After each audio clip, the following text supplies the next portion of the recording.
So உங்க 2 பேர பத்தி நான் பேசும்போது, காதல் ஒன்று கண்டேன் அப்படின்ற ஒரு ஷார்ட் ஃபிலிம் ஒண்ணு. அது வந்து எல்லாருக்குமே அவ்ளோ க்ளோஸ் டூ த ஹார்ட். அதுல கண்ணவீசி பாட்டு வந்து எஸ்பெஷலி. சோ அந்த ஷார்ட் ஃபிலிம்ல வொர்க் பண்ணத பத்தி சொல்லுங்க. ஃப்ரெண்ட்ஸா சேர்ந்து ஜாலியா ஒரு விஷயம் பண்ணா என்ன எப்படி இருக்கும்? அப்படிதான் அது ஸ்டார்ட் ஆச்சு.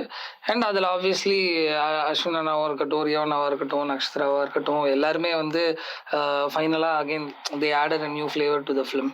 ஸோ ஒரு மறக்க முடியாத அனுபவம் அது ஷார்ட் ஃபிலிம். அது வந்து எல்லாருக்குமே ஒரு பெரிய பிரேக் இல்ல அந்த படம். ஆமாமா. கண்டிப்பா. அது நான் எல்லாருக்குமே ஒவ்வொருத்தருக்கும் ஒவ்வொரு விதமா அது வந்து அடுத்த ஸ்டேஜ்க்கு லைஃப்க்கு புஷ் பண்ணுச்சு. ஸோ டெஃபினட்டா ஒரு அன்ஃபர்கெட்டபிள் ஒரு ஒரு பெஸ்ட் மெமரி தான் அந்த ஃபிலிம். 60 மில்லியன் வியூஸா?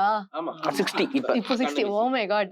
பிரேக் தாண்டி பர்சனலா எனக்கு வந்து வாழ்க்கை கொடுத்த பாட்டுன்னு நம்ம ஒரு வேர்ட் காயின் பண்ணோம்னா அந்த பாட்டுக்கு தான் சொல்லுவேன். ஏன்னா அதுக்கு முன்னாடி I have written over 230 tracks plus.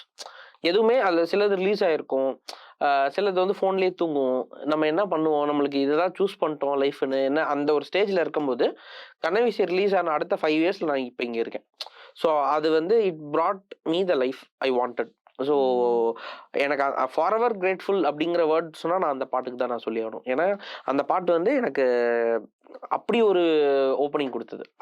அந்த அந்த பாட்டில் நான் ஒர்க் பண்ணேங்கிற ஒரு ரீசனுக்காக தான் எனக்கு படம் கிடச்சிது.